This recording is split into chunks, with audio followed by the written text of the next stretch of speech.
akan ditempuh oleh Syiah yang ada di bangsa ini. Dan dalam pertemuan antara Ustaz Fakoba dan anggota parlemen di parlemen, beliau juga sempat mengungkapkan bahwa ada seorang mu'alaf, artinya dari dia melompat dari Syiah kemudian masuk Islam lagi, kembali ke Islam, yang mengatakan bahwa 2020 adalah salah satu target bangsa ini akan digulingkan oleh Syiah. Jadi targetnya memang 2020, termasuk di Bahrain dan Kuwait. Maka kita patut waspada bahwa sekarang ini tadi sudah dikatakan Ustaz Aris bahwa ada pesuatu dari mereka di Azikro, dan kita tahu bahwa ini sebenarnya juga ada kaitannya dan juga ada strategi-strategi yang dimainkan oleh mereka. Perlu untuk sekalian ketahui juga bahwa emigran Iran yang ada di Indonesia ini sudah cukup besar, dan mereka ada informasi dari pihak TNI bahwa beberapa pihak yang ikut dalam manusia perahu atau yang kita sebut banyak adalah emigran Iran adalah sebagian itu adalah tentara garda revolusi Iran yang mereka akan siap dan menyiapkan diri untuk membina dan mendidik secara militer militansi Syiah di Indonesia. Perlu kita waspadai bahwa manusia perahu mereka tidak hanya pakai narkoba, tidak hanya membawa narkoba, tetapi di dalam perahu itu ada pasukan garda revolusi Iran yang sekarang sudah banyak di beberapa pihak yang mengetahui dan menyesali dan juga menyayangkan, juga memprihatinkan di dalam tempat-tempat mereka ditempatkan sudah banyak mengganggu aktivitas warga sekitar. Makanya baik untuk 35 menit ke depan akan kita manfaatkan sebaik-baiknya untuk berdialog atau berdiskusi bersama dengan dua narasumber kita pada siang hari ini. Untuk nanti kita akan karena waktunya hanya 35 menit, kita akan dua sesi ya. Satu sesi pertama 2 penanya, dan juga yang kedua nanti 2 penanya kalau itu memungkinkan. Dan bagi awal mungkin nanti bisa ditulis atau menulis beberapa hal yang nanti akan disampaikan ke narasumber nanti kepada panitia untuk bisa mengambil dan memberikan kepada dua narasumber di sini. Baik, untuk yang sesi pertama dari Evan.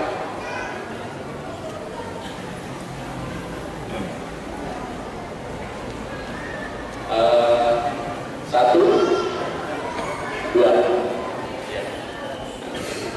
yang di depan. Langsung aja.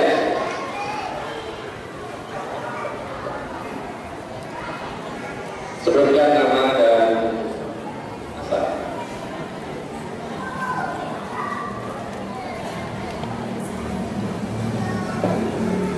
Bismillahirrahmanirrahim.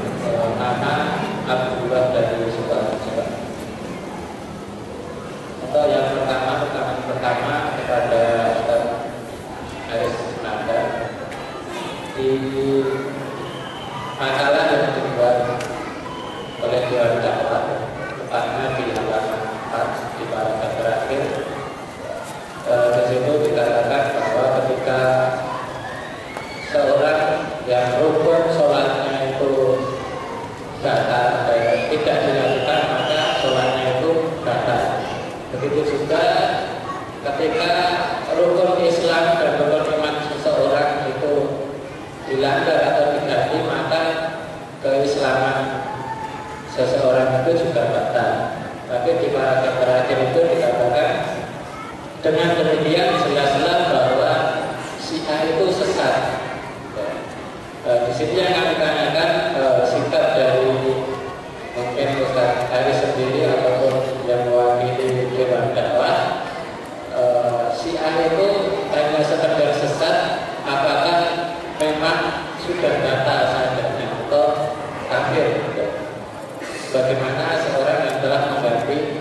rukun Islam dan rukun iman. Yang kedua, pada kedua pembicara mengenai solusi kita menghadapi orang-orang yang Syiah yang berada di parlemen, sedangkan kita sendiri tentu hukumnya apa ke parlemen itu sudah paham semua ya. Mungkin solusi yang diberikan apa ketika menghadapi orang-orang Syiah yang berada di parlemen. Sekarang atas jawabannya betul-betul. Ya. Untuk yang wakil dari yang ketua, ini juga ya, sebutkan nama dan berasal dari mana.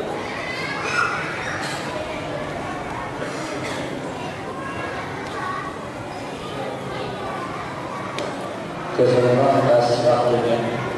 Nama Abu Amru dari Sumarjo. Abu Amru. Langsung ke waktunya.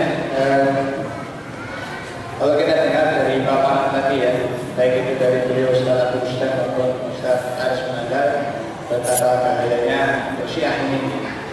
Nah, yang kita ingin tahu, yang sudah kita alami juga dan mungkin sudah jadi seperti apa ya, pemahaman umum kalau di Solo itu adalah pusatnya pergerakan Islam. Maka yang kita sangat ingin tahu adalah keberadaan Syiah di Solo itu sendiri. Kalau mungkin perlu juga disebutkan basis-basisnya yang ada di Solo, meskipun seperti yang tadi dikatakan oleh Ustaz Abu juga belum ada yang mengaku secara terus terang. Dan juga kami juga tanyakan juga masalah siapa sebetulnya pemimpin yang mungkin kalau di Solo ya di Solo ataupun justru kalau bisa itu di Indonesia. Ya mungkin kalau kita pernah sering dengar ataupun yang pernah kita dengar gitu ya. Mohon maaf saya sebut sebuah nama, Ustaz Mubadir itu yang dikatakan sebagai penolak Syiah yang ada di Solo khususnya dan juga di Indonesia. Dan juga itu pertanyaan 1 dan 2 nih, tentang Syiah di Solo maupun juga tentang bagaimana dengan Ustaz Mubadir ini sendiri. Kemudian yang ketiga adalah tentang masalah mohon maaf ini kita bukan apa ya, ingin mengungkap yang tidak baik gitu. Cuman ketika kita mau berangkat ke sini ada juga orang-orang yang mengatakan itu kan yang mengatakan LKD gitu. Ada di sana itu LKD yang mengatakan yang mereka dengar ya, mereka dengar itu adalah bahwa LKD itu juga bagian dari Syiah itu sendiri. Artinya mohon maaf ya, dari pimpinan dari LKD itu siapa, mereka akan turun sehingga di sini kami juga ingin memperjelas hal itu. Terima kasih untuk baik, langsung saja. Ini ada 2 penanya dan ada pertanyaan yang dari tulisan. Yang pertama untuk dari Abdullah Sukarjo berkenaan dengan selebaran yang ataupun lembaran dakwah yang diterbitkan di dakwah tentang Syiah, itu ada yang menyatakan Syiah itu sesat aliran dari karakter dan penyimpangan dari rukun iman dan Islamnya. Itu bagaimana sikap sekarang itu kalau melihat seperti itu sebenarnya hanya sesat atau kafir gitu. Kemudian yang kedua menghadapi sikap di parlemen itu bagaimana? Ini nanti kita mendapat dari 2 narasumber. Kemudian yang ketiga atau yang kedua dari Abu Amru, yaitu keberadaan Syiah di Solo. Jadi banyak penyolong di Solo dan juga pengen tahu tentang di Solo. Keberadaan Syiah di Solo itu sudah sejauh mana? Kemudian tokohnya siapa? Dan apa benar kalau yang sekarang ini adalah Ustaz Ahmad, itu ada sebut nama Ustaz Muzakir. Kemudian di LKD itu siapa gitu. Nanti mungkin bisa dijawab oleh narasumber. Mungkin nanti yang terakhir ini bisa langsung ditanyakan kepada panitianya LKD itu sebenarnya siapa gitu. Kemudian dari Udrianto FKG Praget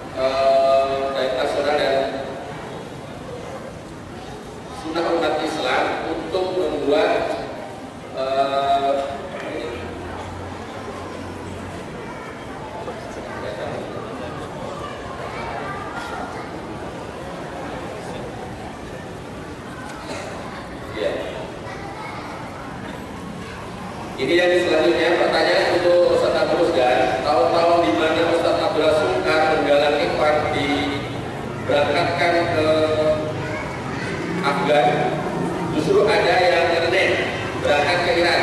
Jadi salah seorang Ustaz yang memimpin ma'had di Solo.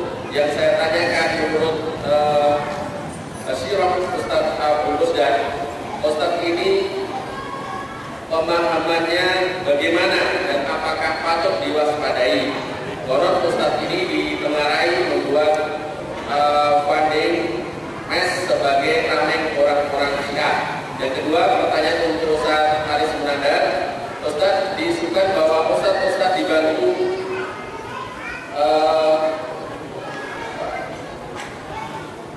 berlindung di ma'had yang dipimpin Ustadz yang dipimpin Ustaz, maksudnya Ustaz Haris yang pernah bertandang ke Iran. Bila isu itu benar, tanpa pertimbangan kalau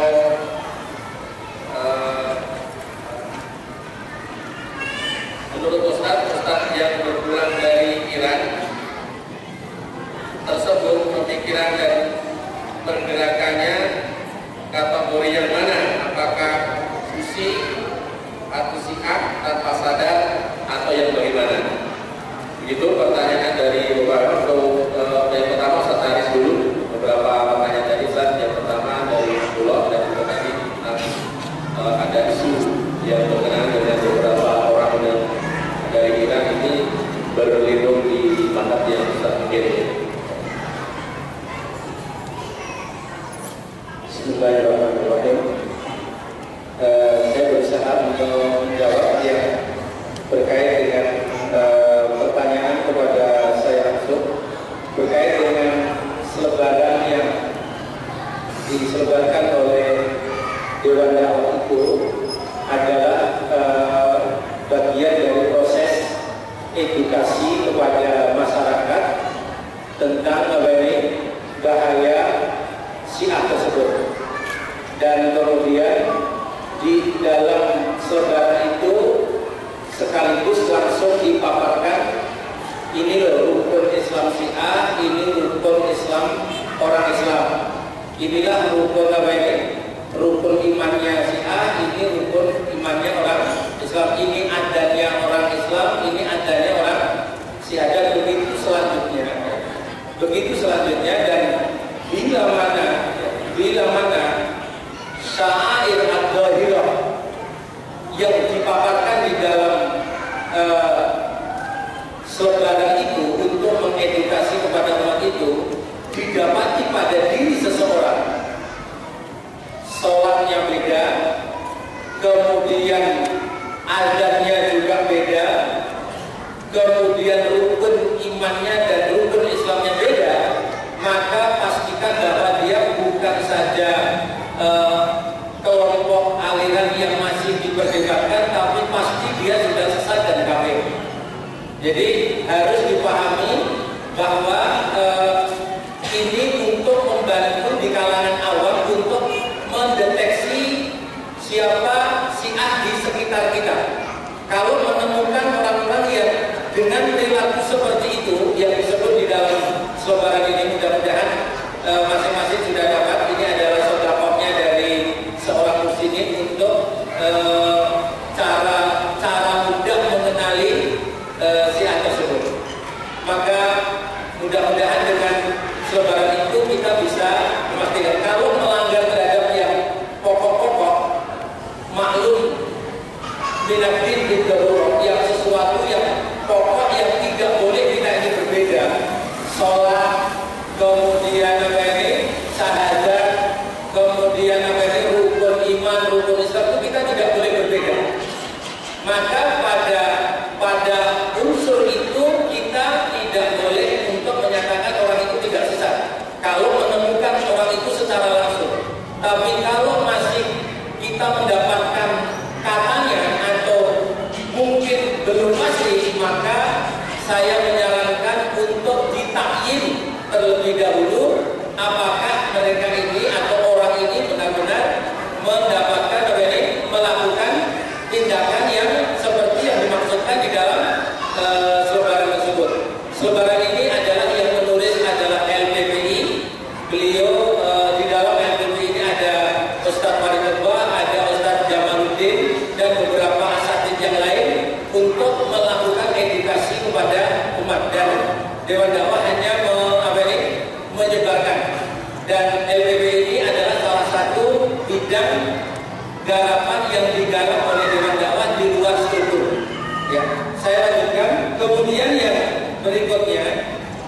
masih berkait dengan yang saya tangani di Dewan Dakwah. Pertanyaan nomor 6 itu adalah kepada Ustaz Haris, apa benar Ustaz Haris itu dibantu oleh orang-orang Syiah, bahkan tadi dibaca oleh beliau yang pulang dari Iran. Maka saya bisa menyatakan di sini tidak ada satupun dari orang-orang yang bekerja di Dewan Dakwah ini yang pulang dari Iran dan kemudian mereka membantu di Dewan Dakwah ini. Itu yang pertama yang harus saya itu. Yang kedua, ketika kami ingin mendudukkan seseorang itu Syiah atau tidak, kami tetap menghukumi secara dohir yang mereka lakukan.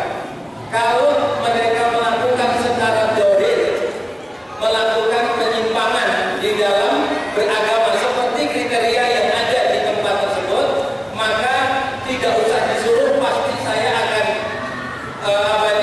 mengeluarkan orang-orang tersebut dan akan menggantikan dengan orang-orang yang lain. Tapi kalau dari anak umat Islam ini yang setelah kami tanyakan kepada mereka bagaimana pandangannya tentang Syiah, bagaimana keyakinan Syiah, karena di dalam Dewan Dakwah ini ada screening di tengah kita, sudah panjang pergerakan kita untuk melawan Syiah, maka pasti kami ketika mendapatkan tenaga yang Syiah di dalam lingkaran kita, pasti akan kita usir dari tempat tersebut. Begitu yang barangkali yang menjadi pertanyaan yang perlu kami jawab terhadap kita semua. Adapun pertanyaan nomor 4, sebagaimana tadi sarannya moderator, siapa LKB itu dia dijawab oleh panitia. Tapi yang saya tahu persis, kebetulan kami fasilitasi berkantor di kantor Islamic Center, mereka ini benar-benar orang yang pengen untuk menggerakkan pengajian anak-anak ini dan bermula dari orang-orang yang tidak ada hubungannya dengan Syiah ini. Dan bila mana saya membuka diri, kalau ternyata menemukan dari unsur mereka ini ada yang berperilaku Syiah, maka mungkin detik itu juga saya akan memerintahkan untuk keluar dari kantor Dewan Dakwah kami. Terima kasih. Mudah-mudahan ada manfaatnya untuk kita. Selebihnya baik, untuk Ustaz Abu Fudan tadi yang pertanyaan yang sudah Ustaz. Jadi ada nggak nas dan sunnah yang membolehkan karena Syiah ini berbahaya itu membunuh orang Syiah dengan diam-diam? Ini ada hubungannya dengan dari Rasulullah? Itu pertanyaan yang tadi kurang bisa dibaca. Ya tadi sudah ini mohon untuk dijawab.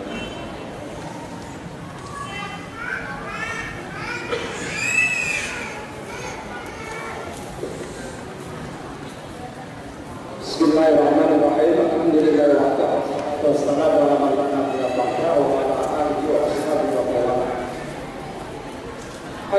Banyak pertanyaan, tapi bermuara pada satu masalah sebenarnya. Termasuk yang pertama, bagaimana sikap kita terhadap orang-orang Syiah yang ada di parlemen. Kemudian termasuk pertanyaan yang baru saja dibaca oleh saudara moderator, apakah nas sunnah boleh kita melakukan intialah atau pembunuhan diam-diam terhadap orang Syiah? Saya tidak akan menjawab secara langsung, sebab sekali lagi forum kita forum dakwah ini, ya, ini forum kita. Solusi umum terhadap masalah yang dihadapi oleh umat Islam Ahlussunnah hari ini, terkhusus masalah Syiah, itu sebenarnya bermuara kepada 3 hal. Satu, takwinul ummah al-muslimah yaitu membentuk umat muslimah. Hari ini kalau orang bertanya siapa umat Syiah, itu jelas. Hari ini kalau orang bertanya siapa umat demokrasi, jelas. Tetapi kalau hari ini ditanya siapa umat muslimah Ahlussunnah, tidak jelas. Ini harus dibentuk dulu. Jadi harus jelas alamatnya. Kalau dikatakan umat muslimah Ahlussunnah, itu siapa alamatnya? Sekali lagi, saya perlu tekankan, kalau disebut sebagai umat kafirah Syiah, ya kan, orang jelas menunjuknya ke Iran. Kalau disebut sebagai umat demokratia, bagaimana? Para pendukung demokrasi orang jelas menunjuknya ke Amerika dan penguasa-penguasa di negeri-negeri yang mendukung. Kalau disebut sebagai orang Yahudi, jelas. Disebut orang Nasrani, jelas. Tapi saya mau tanya, kalau kita sebut umat muslimah Ahlussunnah, mana alamatnya?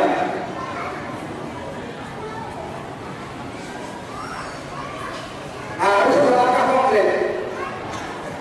Maka perlu ada pendekatan semua kelompok. Saya katakan kelompok bukan perbuatan, ya, karena Ahlussunnah. Semua kelompok yang memang mereka merasa sebagai bagian daripada Ahlussunnah, mari kita duduk bersama. Kita bentuk umat muslimah Ahlussunnah. Walaupun minkum umat harus ada. Di Solo saja kalau saya bertanya siapa Ahlussunnah, sebagian mengatakan FFI, sebagian mengatakan CAT, sebagian mengatakan JAS, sebagian mengatakan Dewan Dakwah. Tetapi ada orang-orang tertentu Ahlussunnah curiga kepada Dewan Dakwah, curiga kepada LKG, ya. Kita tanyakan, betul LKG perlu dicurigai atau tidak? LKG itu apa sebenarnya? Bingung, tapi saya bingung. Sebagian orang mengatakan lembaga penguatan gumuk, katanya gitu. Ya, kita jelaskan dulu, betul tidak kan gitu. Ayo Pak, ini kelihatannya kita bicara, ya, kelihatannya sederhana, tetapi ini penting. Anda boleh ikuti situs Syekh Salman Al-Audah Abdullah di dalam Al-Islam Al-Yaum. Beliau memberikan satu saran, ya, yang luar biasa menurut saya. Solusi bagi seluruh persoalan umat Islam hari ini dari Syiah sampai demokratia itu adalah yang pertama harus jelas siapa umat muslimah Ahlussunnah. Kalau belum bisa disatukan di bawah sebuah kepemimpinan, maka harus ada laksana, ada sebuah lembaga yang menyatukan mereka duduk untuk membicarakan persoalan-persoalan yang berkembang. Termasuk nanti akan disusul tentunya kelanjutan daripada wujudnya umat ini ada rencana pasti. Kemudian ada masalah, ada sarana-prasarana, termasuk bagaimana merencanakan menghadapi orang-orang Syiah yang ada di parlemen. Mari kita duduk bersama, kita bicarakan. Sebab jujur saja saya tidak punya ilmunya, saya tidak dibesarkan di dunia politik. Ya. Tetapi tentunya kita bisa memanfaatkan Ahlussunnah yang ada di parlemen, ya, barangkali masih ada meskipun, ya, Ahlussunnah kami demokratia, Islam demokrasi muskil, Islam nasionalis muskil, ya kan? Tapi mari kita bicarakan hari ini apa ya, menghadapi musuh-musuh Islam dan kaum muslimin sekaligus mereka mesti musuh Allah, itu kita tidak bisa berbicara dalam tataran emosi saja. Emosi sudah harus menyatu dengan rencana yang matang. Dan tidak mungkin, ya, kelompok tertentu punya rencana kalau kelompok itu belum punya identitas, belum wujud. Mari kita wujudkan Ahlussunnah di Indonesia itu siapa? Saya bertanya kepada, tidak usah saya sebutkan dari Dewan Dakwah, ya senior tentunya, sejak Pak Nasir Allah sampai hari ini masih di Dewan. Beliau berkaca-kaca, Itulah yang membedakan kita. Saya bertanya kepada Mili, Majelis Intelektual dan Ulama Muda Indonesia, siapa? Apakah Mili merupakan representasi perwakilan dari umat Ahlussunnah? Belum bisa menjawab. Saya tanya kepada Ustaz Bakar Basir, waktu itu MFI merupakan banyak ormas, apakah juga merupakan representasi dari Ahlussunnah itu? Oleh karena itu saya bilang konkretnya hari ini adalah Pak, siapa saja kelompok yang merasa Ahlussunnah, mari kita duduk bersama. Tidak boleh satu melecehkan yang lain. Mari kita duduk bersama. Paling tidak satu dua isu. Kalau tidak semuanya. Mari. Bagaimana langkah kita menghadapi yang ada di parlemen orang-orang Syiah? Terus bagaimana menghadapi orang-orang yang Syiah ideologis tapi tidak mengaku sebagai Syiah? Ya kan? Ada pasti. Sebab Syiah ideologis itu malah tidak mengaku sebagai Syiah. Dan kadang-kadang ngomong saya Syiah itu malah simpatisan. Kalau Syiah ideologis dia akan takiyah sampai titik marca takdir terbentuk. Hari ini di Indonesia belum ada marca takdir. Jalaluddin Rahman, apakah dia orang tertinggi? Tadi disebut di Solo, saya tidak mau sebut. Itu juga. Yang jelas bahwa di Solo tidak ada lembaga resmi Syiah ya, Pak. Jadi bahaya Syiah di Solo lebih berbahaya daripada di tempat lain yang ada lembaga resmi Syiah. Kalau Anda melihat buah, kemudian ada orang burung, jadi buah itu dari luar, mudah sekali pakai insan dipencet aja buah. Buah itu ya. Tapi ini kita melihat buahnya untuk hanya namun sedikit hitam, indikasi namanya. Ketika kita buka buah itu busuk semua, ya kan? Syiah di Solo lebih berbahaya daripada di Jogja. Apa bahasa orang Jawa? Gremet ya. Tetapi kita tidak bisa menuntut karena belum dibahas. Kewaspadaan itu selalu perlu. Ini baru satu. Yang kedua, saya menyebutkan yaitu harus ada yang disebut dengan tadi tahlil ummah Islamiyah al-Muslimah. Yang kedua adalah bina daulah al-Islamiyah. Kelebihan Syiah hari ini mereka punya daulah. Kelebihan pendukung demokrasi hari ini mereka punya daulah. Kelebihan Yahudi Zionis hari ini mereka punya daulah. Kelebihan Nasrani hari ini mereka punya daulah. Tapi daulah Ahlussunnah di mana kita mau tanya? Salman bin Abdul Aziz merupakan raja daripada daulah Ahlussunnah. Kita coba tanya kepada dia. Abdul Fattah As-Sisi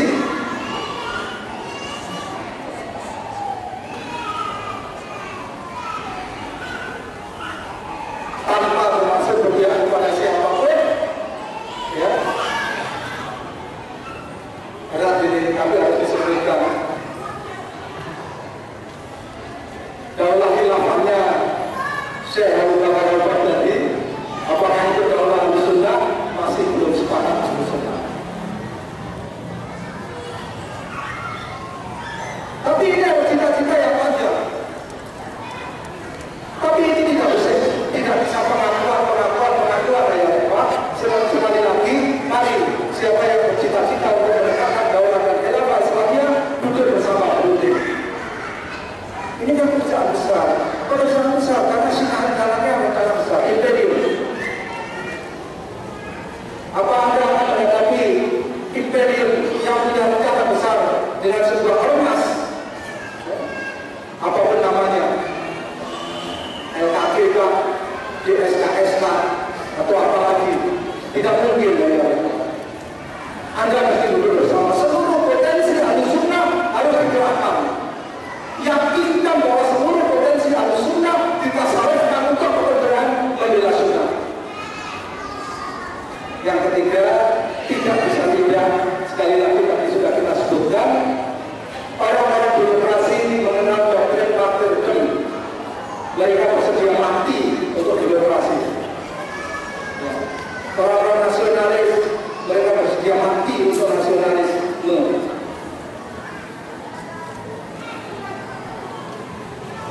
Orang Syiah bersedia mati untuk membela Syiah. Maka yang ketiga adalah harus ada, yaitu yang jihad fisabilillah. Kita harus mengatakan jihad fisabilillah. Oleh karena itu saran saya yang paling sederhana, siapapun di antara kita yang punya keinginan betul untuk membela sunnah, ya, mari bergabunglah. Kelompok-kelompok masih namanya jamaah, kelompok-kelompok ahlu sunnah yang punya cita-cita tiga ini: persatuan umat ahlu sunnah, penegakan daulah kekuasaan ahlu sunnah, kemudian menegakkan jihad fisabilillah. Ini nanti baru kita aware ya Pak, dalam wasail, dalam sarana-sarana, termasuk bolehkah kita melakukan ikhtiar, melakukan hubungan diam-diam kepada tokoh-tokoh yang kita yakini sebagai Syiah. Kalau saya jawab, hubungan ini namanya strategis. Ya.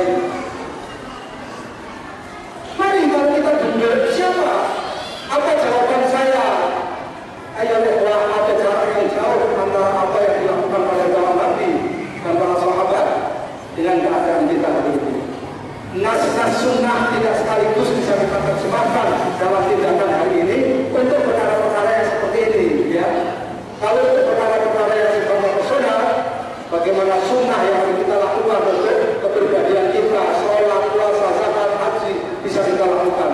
Tapi untuk hal yang seperti ini, walaupun misalnya ada nasnya dari Abu Bakar Shori, ya, tidak otomatis kita bisa lakukan hari ini. Sebelum tiga persoalan ini kita wujudkan, bina ummah muslimah, takwil dalam Islamiyah, kemudian yang ketiga adalah jihad fisabilillah. Mari ayah Bapak, mari membahas masalah sunnah sekali lagi, bukan persoalan Solo, bukan persoalan Indonesia, persoalan dari kekhalifahan. Ini menjawab semua pertanyaan sebenarnya, termasuk tadi. Tapi kalau Anda masih belum puas, Anda datang sendiri, kita bicara mata-mata nanti. Wallahu a'lam. Terima kasih Ustaz. Iya, alhamdulillah sebenarnya ini ada pertanyaan-pertanyaan dari awal, tapi ini juga sudah terjawab semua oleh satu Ustaz. Namun ada pertanyaan menggelitik ini dari ibu-ibu justru tentang persoalan dan dari yang di Azikro. Bagaimana sekarang ini banyak juga menghadapi preman-preman yang disewa untuk mengintimidasi dari Azikro itu. Sikap kita bagaimana? Ternyata yang punya sahabat seperti itu oleh ibu juga untuk bagaimana segera menyelesaikan ataupun bagaimana menanggapi kejadian yang ada di Azikro itu, atau demo besar-besaran atau bagaimana. Di sini kita mendapat dari Ustaz. Bismillahirrahmanirrahim. Jawaban singkatnya, kita mendatangi Ustaz Arifin Ilham. Kita bertanya kepada beliau apa yang bisa kita bantu untuk beliau. Jawaban konkret untuk khusus kasus kita. Apa yang beliau inginkan untuk kita bantu bagi beliau. Sebab sekali lagi ya Pak, tanpa koordinasi kadang-kadang kita ingin membantu, tapi malah merepotkan beliau. Oleh karena itu mari, kalau memang dia melalui saluran, kita datang kepada Ustaz Arifin Ilham, kemudian kita bertanya, Ustaz apa yang bisa kita bantu untuk urusan ini? Tapi sungguh-sungguh, kesungguhan ini sangat penting ya Pak. Kesungguhan ini sangat penting. Kalau memang kita tidak mampu untuk melakukan hal itu, kita doakan kebaikan supaya Ustaz Arifin Ilham dan seluruh jamaah Dzikro diberi kesabaran dan kekuatan oleh Allah Subhanahu wa Ta'ala. Sabar dalam pengertian yang benar dan kekuatan dalam pengertian yang benar. Sebab selama ini paling tidak sejak peristiwa itu sampai hari ini, apa yang beliau lakukan menurut saya sudah memadai, ya, menurut saya sudah memadai. Sekali lagi ada kedua, gerakan-gerakan intelijensi apapun yang melakukan hanya bisa kita pahami dan kemudian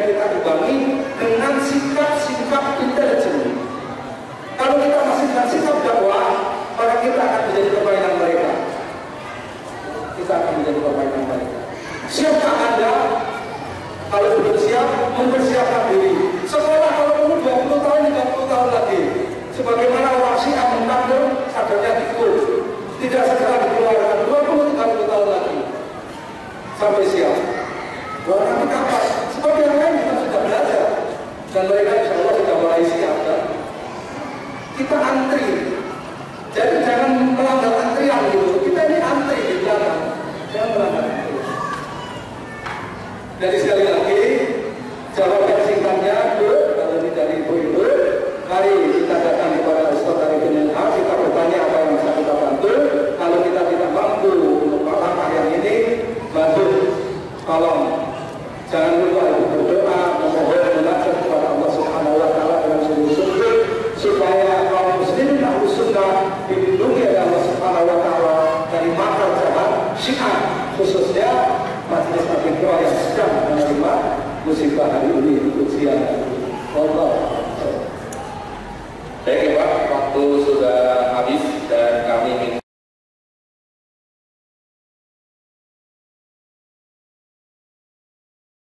pernyataan singkat dari dua narasumber. Yang pertama dari Ustaz Asnada, dan kepada Ewa sekalian di tengah-tengah itu sekalian ada kotak yang berjalan. Itu adalah penggalangan dana dari panitia untuk saudara-saudara kita Muslim Suriah. Mohon siapkan dan mohon untuk dijadikan pemahaman buat kita semua, dan siapkan infak terbaik ya, yang terbaik. Jangan sampai di kota itu nanti ada bolong, karena selama ini yang dibawa ke masjid banyakkan bolong, mungkin masjid sendiri bolong dalam artian seribuan begitu. Demikian, dan nanti kita akan minta pendapat dan sedikit kata dari kira-kira dari dua narasumber pada saat ini.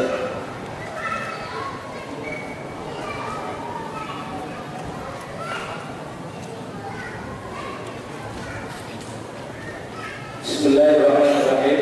Sebagai nasihat dari kami adalah bahwa pertarungan hak dan batil sekarang ini menurut Syekh Zindani memasuki fase babak terakhir. Maksudnya babak terakhir, kita sebentar lagi itu akan memasuki era kemenangan Islam, dan fase di dalam pertarungan hak dan batil ini, kata beliau, kita berada di fase mulkan Jabariyah dan sudah berada di ujungnya. Nah, kita perlu mewaspadai di tengah lawan-lawan kita ini, perlu kita petakan siapa saja. Para ulama menyebutkan, dikelompokkan menjadi 6 musuh utama kita, dan 6 itu diisyaratkan oleh Nabi SAW. Yang pertama itu adalah Yahudi. Latajidannas asaddannas adawatan lilladzina amanul yahud. Manusia yang paling jahat perlawanannya itu adalah orang Yahudi. Yang kedua itu adalah orang Nasrani dengan kemurtadannya, pemurtadan terselubung maupun terang-terangan. Kemudian yang ketiga adalah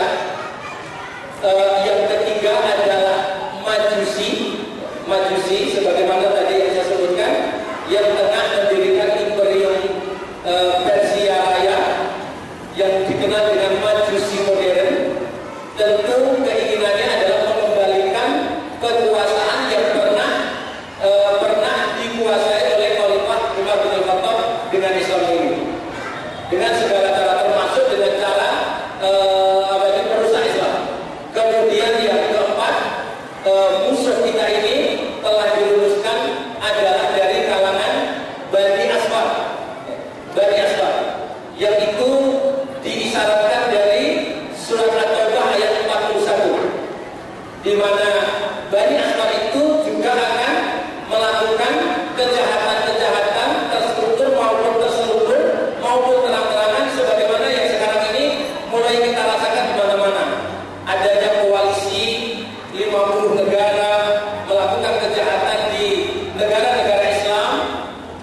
menurut mereka secara legal, itu yang perlu kita waspadai.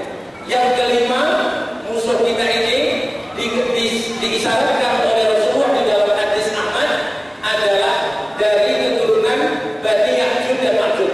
Dan dalam hadis isyarat Ahmad itu beliau mengisyaratkan adalah manusia bermata sipit. Dan itu kita perlu waspada dengan mereka ini. Dan yang keenam adalah fitnah Dajjal atau manusia yang bermata satu, yang kita tiap hari, tiap kali sholat itu pasti memohon perlindungan dari fitnah Dajjal ini. Para ulama itu membagi dalam pengertian Dajjal sama fitnah Dajjal. Dajjal itu artinya manusia benar-benar matanya satu dan akan melakukan kerusakan dan akan muncul di akhir zaman nanti sebelum hari kiamat. Tapi fitnah Dajjal, sebagian ulama memberikan definisinya itu adalah nilai-nilai yang berkaitan dengan Dajjaliyun. Dan itu bisa kita lihat dari simbolnya yang ada di dalam mata uang dolar yang piramid bermata satu, itu bagian dari isyarat yang dibentuk. Berarti sistem riba, kemudian sistem demokrasi dan sistem-sistem yang lain yang mereka gembar-gemborkan selama ini, itu adalah bagian dari sistem Dajjal yang harus kita waspadai. Nah, saya mengerucutkan menurut ulama itu kita sekarang ini berkonsentrasi untuk menghadapi Syiah terlebih dahulu karena nasihatnya Syekhul Islam Ibnu Taimiyah, mereka lebih berbahaya daripada Yahudi dan Nasrani. Saya ulang, Syiah itu lebih berbahaya daripada Yahudi dan Nasrani, maka kemudian konsentrasi kita untuk mewaspadai gerakan Syiah itu baik yang terselubung maupun yang lainnya. Tapi kita juga tidak boleh serta-merta menuduhkan kepada seseorang yang dengan jelas-jelas masih menjalankan sya'air al-zahirah. Itulah pesan kami, mudah-mudahan ada manfaatnya.